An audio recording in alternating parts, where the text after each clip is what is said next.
we're taking a look at the Sony A7 III. We're down in West Sussex to see what this camera can do and to make sure you guys get the full experience. Both myself and Jakob, who's behind the camera today, are both shooting with this body. So all the film you see, all the stills you see, it's all shot on the A7 III.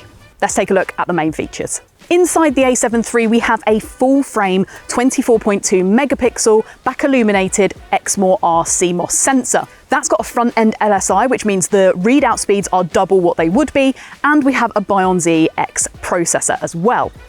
Now, this camera was released as a true hybrid. That's why everyone loved it so much. It's why it's still popular. So it's not just the stills capability you get, but you also get the ability to shoot 4K 30p and up to full HD at 120 frames per second as well. The autofocus spec is just as impressive as almost everything else on this camera. You have 425 contrast detect AF points and 693 phase detect AF points, and they are spread over 93% of the sensor, so it's got great coverage. Now, that autofocus system is inherited from the A9. We know the A9 is built for speed, it's built for tracking, it's built for sport. So that AF system within this camera is an absolute steal. It makes this body so great for so many different purposes. Not only do we get a great AF system, but we also get great AF subject detection. We can get face and eye detect with the A7 III, but we wanted to test it out. So here's a screen recording of exactly what the camera sees when it's in face and eye detect. As you can see, the IAF is just locking on consistently. It's actually very impressive how well it's following my eye with all these different movements.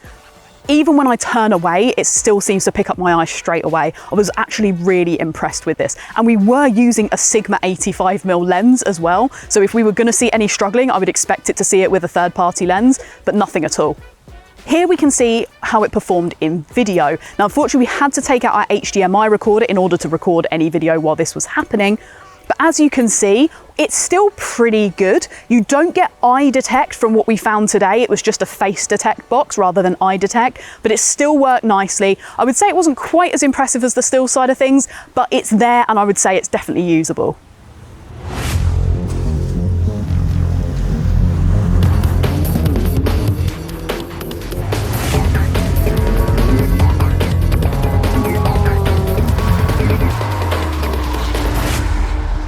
To make things a little bit more dynamic, we've come down to Goodwood Motor Circuit. We've got very loud cars running past, there's Spitfires flying about, and it's quite windy, so sorry if it's a bit loud. Now, I wanted to try out the continuous frame rate of the A7 III. This can shoot up to 10 frames per second continuously, and it can shoot 89 compressed RAWs or 40 uncompressed RAWs in a row, so the buffer's pretty good.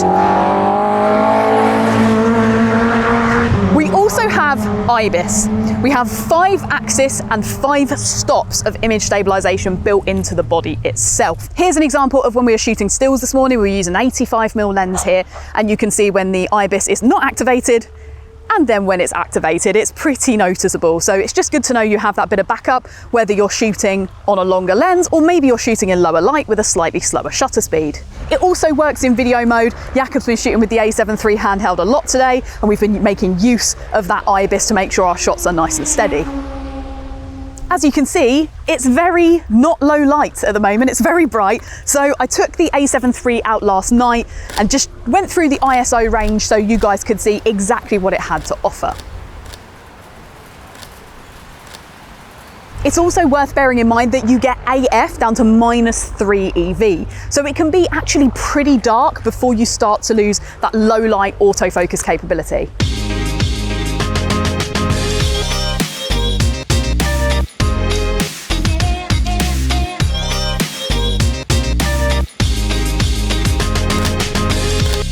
Of course, when it comes to any camera, the most important thing is image quality.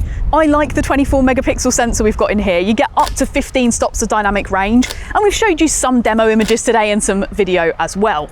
But between Jakob and myself, we've been shooting with this camera for about a combined 8 years. And I went through my Lightroom catalogue last night and I had 14,872 images shot on the A7 III. Bearing in mind I'm a reviewer and I have 97 cameras listed currently in my Lightroom catalogue, I think that means I favoured this quite a bit. So instead of just relying on the images we got today to show you what these cameras can do, have a look at what Jakob and I have managed to shoot over the past few years.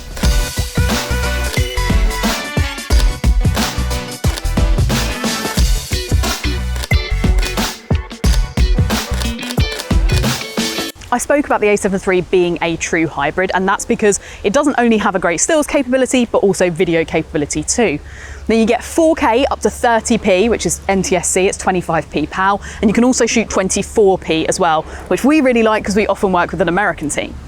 We can also shoot up to Full HD 120, so that means we can get 4 times slow motion, which is great. There are some downsides. We've got 8-bit rather than 10-bit recording, so you don't have quite as much control over your colours, over your grading, but you do get S-Log2 and S-Log3. So there are plus sides and negatives. The way to look at this, Jakob behind the camera was telling me earlier, that when he shoots with his A7 III, he looks to always try and shoot as close to how he wants it as possible. If you're shooting on something like a really modern A7S III, you have a bit more leeway just because of the bit rates, whereas with this you need to think a little bit more about getting it exactly how you want it to look at the time. There's also ways to make that easier on yourself. If you're shooting something like S-Log2, S-Log3, you can always shoot with maybe like a small monitor with a LUT applied so you know exactly how it's going to look. There's many ways to work with the A7 III because it doesn't really limit you. There might be the odd thing that's not the most modern tech, or it may not have that 10-bit rate, but it does have a micro HDMI port, so you're able to use an external monitor if you want to, etc. So all in all, the video capability is pretty good. And when you think about the size of this body, the price bracket, and the stills capability, all of that in one, it really is a very good hybrid. You also need to take into account that because this is a 24 megapixel sensor and you can shoot 4K 30p, you can also get a bit more out of your lenses by popping this into APS-C mode. It's also worth noting, we'll get onto the ports on the camera later, but this does have a microphone port and a headphone port. So if you are working on the fly, you don't have a big cage set up, you can literally plug a lavalier straight into the top of this and you can be wearing headphones and get some good sound out of the A7 III straight away.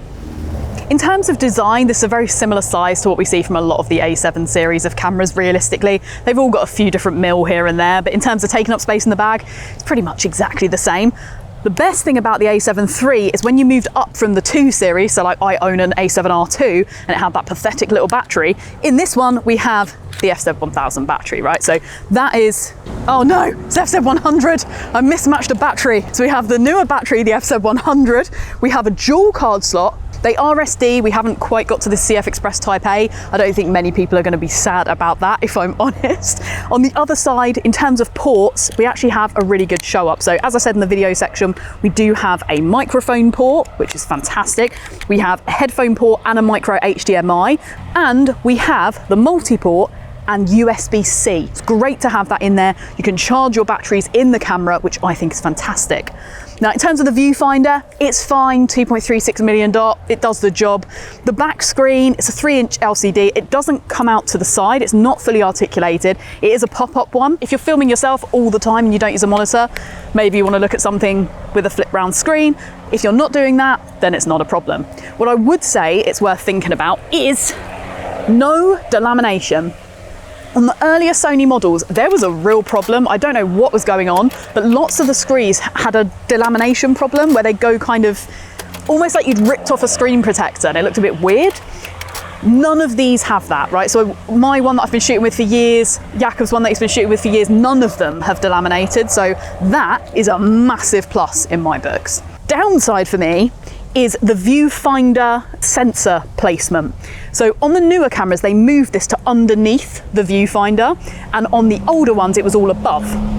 When it's above like that, on a really sunny, contrasty day like this, sometimes when you're shooting with the screen and the sun is at the wrong angle and your top is dark like this, it thinks it's up to your eye because it's pointed downwards and under that little hood. That can be annoying, but it is a very small thing. It's just one of those things when you've owned it for a long time, you think about it. Also, on top, we have the mode dial.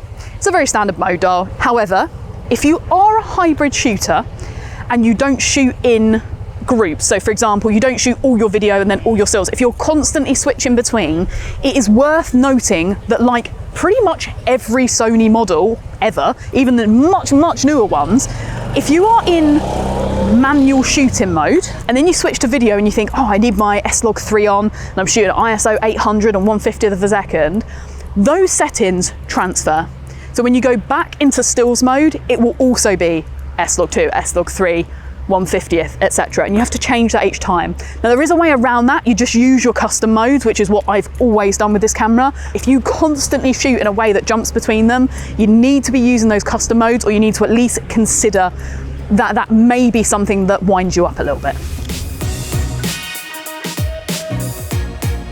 Overall, I would say the A7 III is a strong body. It's got a good spec, the quality is nice, and if you've got people like me and Jakob who work in this industry and can change kit really too easily, and we've stuck with these cameras over a long period of time, that's always a good thing. Now, if you have any questions about the A7 III, make sure to fire them over to us in the comments. We'll try our best to get back to you with any info that you need. Also, if you've enjoyed the video, if you could give us a like, that would be amazing. And make sure to subscribe because we have tons more reviews coming your way. If you click the little bell, it'll notify you when something comes up so you don't miss any. For now, a massive thank you for watching. I've been Amy with MPB, and I hope you'll join us again soon for another video.